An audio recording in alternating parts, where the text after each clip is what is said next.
On poursuit d'ailleurs la discussion avec Karine McDonald. Elle est criminologue. Elle est aussi coordonnatrice aux communications au réseau des centres d'aide des victimes, aux victimes d'actes criminels. Bonjour, Madame McDonald. Bonjour, Madame Richer. C'est toujours dramatique, évidemment, d'assister à un crime. J'imagine que ce l'est encore davantage quand on connaît la victime, on est complètement impuissant. Ici, on parle d'adolescents. Ce sont des témoins extrêmement fragiles, non? Exactement. Déjà, d'être témoin d'un crime aussi horrible que peut l'être un homicide, qui plus est quand c'est ton parent qui est tué devant tes yeux, c'est incroyable le nombre de conséquences que ça peut laisser chez ces personnes-là. On comprend, Mme McDonald, que les policiers ont amené les jeunes, ils doivent les interroger, c'est bien sûr, ce sont des témoins, mais c'est particulier interroger des enfants, peu importe l'âge qu'ils ont. Est-ce que les policiers se font accompagner par des intervenants? Est-ce qu'ils se font accompagner par des membres de la famille de ces jeunes-là? Ben, en fait, pendant la rencontre directement avec les adolescents, normalement, les policiers doivent être seuls avec eux pour s'assurer qu'il n'y ait pas, que le témoignage ne soit pas teinté par une personne externe. Mais c'est sûr qu'il y a de l'aide là, dans ce cas-ci. C'est certain que la Direction de la protection de la jeunesse est impliquée. C'est certain également que dans la majorité des CAVAC, là, des centres d'aide aux victimes, il y a un appel qui est fait dans les 24 heures aux proches pour offrir du soutien, de l'aide, des références vers les différentes ressources pour répondre aux besoins. Oui, on peut imaginer qu'ils en ont des besoins, ces enfants-là. Est-ce qu'il y a un risque que des enfants traumatisés oublient des éléments ou se referment ou fassent du déni, se coupent de la réalité?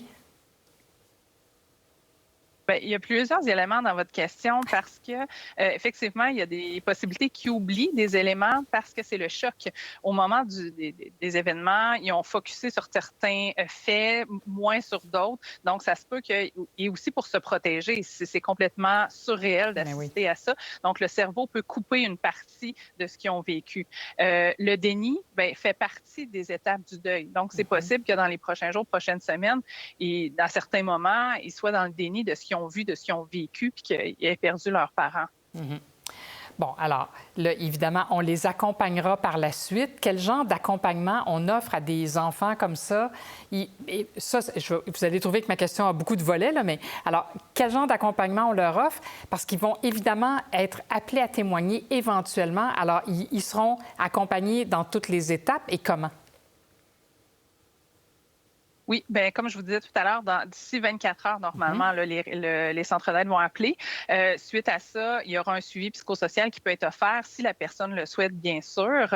Donc, on va garder contact avec les proches tout au long des procédures, selon leurs besoins. On va les informer des différentes étapes de cours et effectivement, comme vous le dites, possiblement qu'ils auront à témoigner. Donc, dans le réseau des CAVAC, on a un programme qui est le programme de préparation au témoignage pour les enfants. Donc, ils auront des rencontres qui leur permettront de rendre cette étape-là un peu moins difficile que parce qu'on s'entend de témoigner sur un événement aussi horrible qui les aura marqués pour le restant de leur vie, ça va être extrêmement difficile. Mais on peut rendre ça un peu plus doux, disons ça comme ça, en étant bien préparé, bien accompagné tout au long des procédures. On le sait, on les connaît, les enfants, ils ont une immense capacité d'adaptation. On parle tout le temps de leur résilience. Est-ce qu'ils peuvent se remettre d'avoir assisté à un drame pareil? Et si oui, comment on se remet de ça? Se remettre, je pense qu'on apprend à vivre avec. Donc, est-ce on peut reprendre notre vie normale? J'ai déjà vu dans mon expérience de travail là, des enfants qui ont perdu leurs parents comme ça, qui ont été témoins du meurtre d'un de leurs parents.